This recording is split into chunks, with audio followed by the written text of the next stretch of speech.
നമസ്കാരം. ആടുജീവിതം 16 വർഷത്തെ സിനിമ കാത്തിരിപ്പിനൊടുവിൽ ബ്ലെസ്സിയുടെ ആടുജീവിതം എന്ന് പറഞ്ഞൊരു പടം തിയേറ്ററിൽ വന്നിരിക്കുകയാണ്. നമ്മുടെ രാജോട്ടൻ, പൃഥ്വിരാജ് സുകുമാരൻ, അമല പോള് കൂട്ടുകെട്ടിൽ ഒരു റിയൽ ലൈഫ് സ്റ്റോറി, റിയൽ നജീബിക്കൻ്റെ സ്റ്റോറി, ആടുജീവിതം ബെന്യാൻ്റെ കഥയാണ്. അപ്പോൾ പടത്തിനെ കുറിച്ച് പറയുകയാണെങ്കിൽ എക്സ്ട്രാ ഓർഡിനറി ഒരു ക്ലാസ് പടം.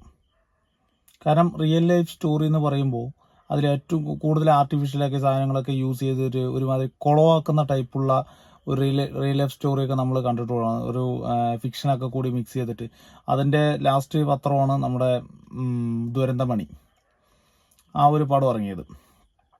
അല്ലാതെ ഈ ഇങ്ങനെയുള്ള കുറച്ച് റിയൽ ലൈഫ് സ്റ്റോറിയിൽ ഇങ്ങനെ കുറച്ച് സാധനം മിക്സ് ചെയ്തിട്ട് സംവിധായകൻ്റെ അല്ലെങ്കിൽ കാണുന്നവർക്ക് ഒരു എൻ്റർടൈൻമെൻ്റ് എന്നുള്ള ലെവലിൽ ചെയ്യുന്ന സമയത്ത് ഭയങ്കര ബോറാക്കുന്ന തരത്തിലുള്ളൊരു പരിപാടിയുണ്ട്. അതിനെ സംബന്ധിച്ച് നോക്കുമ്പോൾ ഇതൊരു എക്സ്ട്രാ ഓർഡിനറി ക്ലാസ് പെർഫോമൻസാണ്.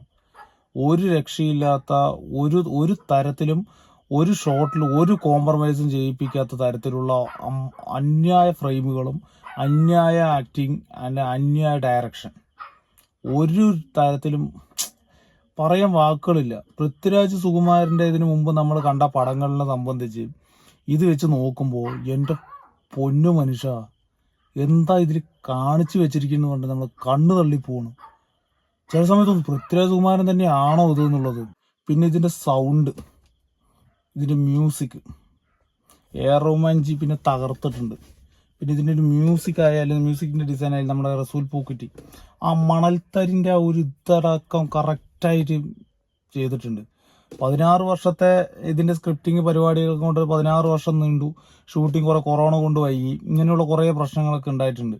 എന്നിരുന്നാൽ കൂടി ആ കാലഘട്ടത്തിൽ ഇവർക്ക് കിട്ടിയ ഐഡിയാസ് കാര്യങ്ങളെല്ലാം വെച്ചിട്ട് വേറെ ലെവലാക്കിയിട്ടുണ്ട്. എൻ്റെ പൊന്നു നജീബിക്ക, നിങ്ങളുടെ ബിഗ് സല്യൂട്ടാണ് നിങ്ങൾക്ക് തരാനുള്ളത്. ഒരു അതിജീവനം അത് എത്രത്തോളം ആണെന്നുള്ള കാര്യം നമുക്ക്, അതിൻ്റെ ഭീകരത എന്താണെന്നുള്ള കാര്യം ഞങ്ങൾക്ക് ഈ പടം കണ്ടതിലൂടെ ഞങ്ങൾക്ക് മനസ്സിലായി. ഇതിൻ്റെ ഭീകരത കാരണം സിനിമയിൽ നമ്മൾ 3 മണിക്കൂർ കണ്ട നിങ്ങളവിടെ വർഷങ്ങൾ നിങ്ങളവിടെ പണിയെടുത്തിട്ട് നിങ്ങളവിടെ അനുഭവിച്ച ദുരിതങ്ങളും പ്രശ്നങ്ങളും നമ്മൾ ആലോചിക്കുമ്പോൾ നമുക്ക് ഒരു എത്തും പിടിയില്ല. ക്ലൈമാക്സിന് മരുഭൂമി കൊണ്ട് ഓടുന്ന ഒരു സീനുണ്ട്. എൻ്റെ മോനെ, ഇത് എന്താ പറയുക, റിയൽ ലൈഫ് 1.5 ദിവസം കൊണ്ട് ഓടിയ മനുഷ്യനാണത്. എങ്ങനെ പറ്റിയെന്നാണുള്ള കാര്യം ആലോചിക്കുകയാണ്. ഒരു വല്ലാത്തൊരു അതിൻ്റെ ഒരു ഹാങ് ഓവർ അങ്ങോട്ട് വിട്ട് മാറാനുള്ള ആ ഒരു നമുക്ക് വെള്ളം തയ്ക്കുകയാണ്. കാരണം നമ്മളാ ഒരു നാട്ടിൽ നിന്ന് തുടങ്ങിയ ജേണി നേരെ പോയി സൗദി എയർപോർട്ടിലാവുന്നത്, പിന്നെ അവിടുന്ന് വണ്ടി കയറി പുള്ളിക്കാരൻ ആ ഒരു മരുഭൂമിയിലോട്ട് എത്തിപ്പെടുന്നവരെ നജീബിൻ്റെ കൂടെ നമ്മളും ഉണ്ട്. ആ രീതിയിൽ ആക്കി തീർത്തിട്ടുണ്ട് ആ ഒരു പടത്തിൻ്റെ കഥനെ, ഇനി ആ ഒരു ഡയറക്ഷനെ. ബ്ലസ്സി 16 വർഷമായിട്ട് ഒരു പടവും കമ്മിറ്റ് ചെയ്യാണ്ട് എന്തുകൊണ്ട് ആടുജീവിതത്തിൻ്റെ പുറകെ പോയി എന്നുള്ള നല്ലൊരു റിസൾട്ടാണ് ഈ ഒരു പടത്തിൻ്റെ ഔട്ട്പുട്ട്. വല്ലാത്തൊരു ഇത് നിങ്ങൾ തിയേറ്ററിൽ തന്നെ പോയി കാണാം. നമ്മൾ ഈ OTTയിലും TV-യിലൊന്നും വന്നിട്ട് നമുക്കിതൊന്നും എക്സ്പീരിയൻസ് ചെയ്യാൻ പറ്റില്ല. തിയേറ്ററിൽ അവിടെ ആ പടം കണ്ടിരുന്നതിൽ ഒരാൾ പോലും കണ്ണു നനയാത്തവരായിട്ട് ആരും ഉണ്ടാവില്ല. അത്രയും ഹാർട്ട് ടച്ചിങ് ആയിട്ടുള്ള ഓരോരോ ഫ്രെയിമിലും അത് മ്യൂസിക് ഇങ്ങനെ കൊണ്ടുപോകണം നമ്മൾ ആ ഒരു ഇതിലോട്ട്. ആ പെരിയോനെ എന്നൊക്കെ പറഞ്ഞൊരു മ്യൂസിക് വരുന്ന സമയത്ത് നമുക്ക് ആ ഒരു കുളിര്, ഒരു ഭയങ്കര ഒരു രാജോട്ടിന്റെ പെർഫോമൻസ് ഒരു കോംപ്രമൈസും ഇല്ലാത്തൊരു നടനാണ്. ഒരു കോംപ്രമൈസും ചെയ്യാൻ പറ്റാത്തൊരു നടനാണ് നമ്മുടെ. എൻ്റെ അമ്മോ, നമ്മൾ ഇതിനു മുമ്പും പൃഥ്വിരാജ് സുകുമാരൻ്റെ ഒരു അഭിനയം ഇതിൽ കൂടുതൽ പോയാൽ എങ്ങനെ ഏതുവരെ പോകുന്നുള്ള കാര്യമൊക്കെ നമ്മൾ മുമ്പ് നമ്മൾ കണ്ടിട്ടുള്ളതാണ്, അതിനുള്ള ജോണറിലുള്ള പടങ്ങൾ. പക്ഷേ ഇത് നിങ്ങൾ കാണണം, ഒരു നാഷണൽ ലെവൽ പെർഫോമൻസ് ആണ് കാഴ്ചവെച്ചിരിക്കുന്നത്. ഒരു തരത്തിലുള്ള ഒരു സീനുണ്ട് എൻ്റെ പൊന്നു, ആ ഒരു ക്ലൈമാക്സിനോട് അടുക്കുന്ന സമയത്ത് ഫുള്ള് ഡ്രസ്സ് ഊരിട്ട് വന്നിട്ട് ഒരു കുളിക്കുന്ന പോലത്തെ ഒരു സീനുണ്ട്. ആ സീന് കണ്ടതും തിയേറ്ററുകാരെല്ലാവരും ഇങ്ങനെയാണ്, ശരീരം കണ്ടിട്ട് ഒട്ടി ഉണങ്ങി. നമ്മൾ പറയുമ്പോൾ ആ ഒരു മേക്കിങ്ങിന്റെ ആ ഇതൊക്കെ കാണുന്ന സമയത്ത്, മേക്കിംഗ് വീഡിയോ പോലുള്ളതൊക്കെ കാണുന്ന സമയത്ത് ആ ഒരു ശരീരം അല്ല ക്ലൈമാക്സിലെ ആ ഒരു ശരീരം കാണുന്നത്. പട്ടിണി കടന്നു ശരീരം ഒട്ടിച്ച് ഇനി ഇതിൽ കൂടുതൽ വെയിറ്റ് കുറയ്ക്കാൻ പറ്റില്ല എന്ന് ഡോക്ടർമാർ വരെ പറഞ്ഞിട്ടും അതുപോലും ഈ ഒരു പടത്തിന് വേണ്ടിയിട്ട് വേണ്ടാന്ന് വെച്ചിട്ട് വീണ്ടും കുറച്ചുകൊണ്ടേ ഇരുന്നിട്ട് ആ ഒരു ഔട്ട്പുട്ട് നമുക്ക് കിട്ടുമ്പോൾ ഒരു രക്ഷയില്ലാത്തത്. ആർട്ട് വർക്ക് വേറെ ലെവല്. പിന്നെ അതിൽ അഭിനയിച്ച അറബാബിന്റെ വേഷമായിട്ട് അഭിനയിച്ച ആള്, ഒരു ആഫ്രിക്കക്കാരൻ, പിന്നെ അതിന്റെ കൂടെ ഉണ്ടായിരുന്ന ആ ഒരു ഹിന്ദിക്കാരൻ, എല്ലാവരും അതിൻ്റെതായ രീതിയിൽ അടിപൊളിയായി ചെയ്തിട്ടുണ്ട്. ശരിക്കും നമ്മൾ സൗദിയിൽ പോയി ഇറങ്ങിയ എന്തായാലും ആ ഒരു ഫീലിംഗ് ആണ്.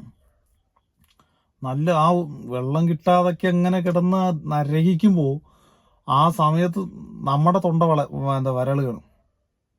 നമുക്ക് കുറച്ച് വെള്ളം ഉള്ള ലെവലിൽ നമുക്ക് തോന്നിപ്പോണം. അതാണ് ഈ പടത്തിന്റെ വിജയം. റിയൽ ലൈഫ് സ്റ്റോറിയാണ്. ഇതിന് എത്രത്തോളം മോശമാക്കാം അത്രത്തോളം മോശമാക്കും. ഫിക്ഷനെ എല്ലാം കൂടി ചേർത്ത് വെച്ചിട്ട് വലിയ ഇതൊക്കെ ചേർത്ത്. പക്ഷേ അതാണ് ബ്ലെസ്സി. എന്തുകൊണ്ട് ആടുജീവിതം എന്നുള്ളതിന്റെ മെയിൻ ഫാക്ടറാണ് ബ്ലെസ്സി എന്ന് പറഞ്ഞ ആ ഒരു സംവിധായകന്റെ ഇത്രയും വർഷത്തെ കഠിനാധ്വാനവും, പിന്നെ പൃഥ്വിരാജ് സുകുമാരൻ എന്ന് പറഞ്ഞ ടാലന്റഡ്, എന്താ പറയാ, ഔട്ട്സ്റ്റാൻഡിങ് പെർഫോമർ. ഇനിയിപ്പോൾ അങ്ങനെ തന്നെ പറയാൻ പറ്റുള്ളൂ. ഇതിന്റെ അപ്പുറത്തേക്ക് ഒന്നുമില്ല. ഇതിന്റെ അപ്പുറത്തേക്ക് ആരിനെ കൊണ്ടൊന്നും ചെയ്യാൻ പറ്റില്ല. ആ രീതിയിൽ ഇങ്ങനെ എടുത്തു വെച്ചിരിക്കണം നമുക്ക് വേണ്ടിയിട്ട്. എന്തൊക്കെയാണ് അനുഭവിച്ചത്, ഏതൊക്കെയാണ് അനുഭവിച്ചതെന്നൊക്കെ കറക്റ്റ് നമുക്ക് ഉള്ളിലോട്ട് എത്തിച്ച് തന്നിട്ടുണ്ടെങ്കിൽ അതാണ് ഒരു നടന്റെ കഴിവ്. ഇതിൽ കൂടുതൽ ഭീകരമായിട്ടുള്ള പല കാര്യങ്ങളും നടന്നിട്ടുണ്ട്. അതെല്ലാം ഇതിൽ ചേർത്തിട്ടില്ല. ക്ലൈമാക്സ് സീനുണ്ട് എല്ലാം. എൻ്റെ അമ്മോ, നിങ്ങളത് മസ്റ്റ് തിയേറ്റർ വാച്ചാണ്. ഒരു എന്താ പറയാ, ഒന്നുകൊണ്ട് നിങ്ങൾ ഈ പടം മിസ്സാക്കരുത്.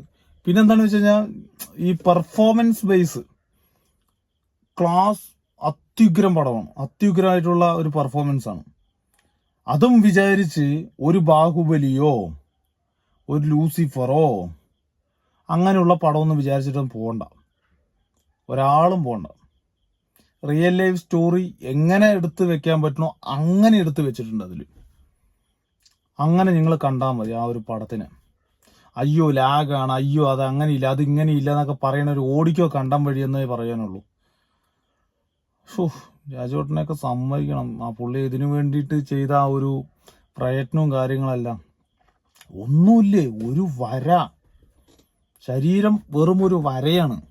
അങ്ങനെ ചെയ്തു കേട്ടിട്ടുണ്ട്. പല കണ്ണ് നിറഞ്ഞു പോയി. നജീബിനെ ആളിനെ സമ്മതിക്കണം. ഇങ്ങനെയൊക്കെ ഒരു പെട്ടിട്ട് സർവൈവൽ ചെയ്തിട്ട് വരുന്ന സമയത്തെ നമുക്ക് പറയുമ്പോൾ ലാസ്റ്റ് എഴുതി കാണിക്കുന്നുണ്ട് നമുക്ക് അനുഭവം ഇല്ലാത്ത പല കഥകളും കെട്ടുകഥകളാണെന്നുള്ളത്. അത് സത്യസന്ധമുള്ള കാര്യമാണ്. അനുഭവം വരുമ്പോഴാണ് നമുക്കെല്ലാം പഠിക്കുകയുള്ളൂ. അല്ലാത്തതൊക്കെ മറ്റുള്ളവരുടെ കഥ കേട്ടാൽ നമുക്ക് വെറും കെട്ടുകഥകളായിട്ടേ തോന്നുള്ളൂ. പക്ഷെ ഇത് ഒരു രക്ഷയില്ല. ഒരു കണ്ണ് നിറയിപ്പിച്ചു. ബ്ലസ്സിന്റെ ഡയറക്ഷൻ, അതിന്റെ എയർ റഹ്മാന്റെ കൂടെ ഒരു മ്യൂസിക്, ഇതെല്ലാം കൂടി ആയപ്പോൾ അങ്ങനെ നമ്മൾ ആ ഒരു മരുഭൂമിയിൽ കിടന്ന് ഇത് കൊള്ളുകയാണ് നമ്മൾ.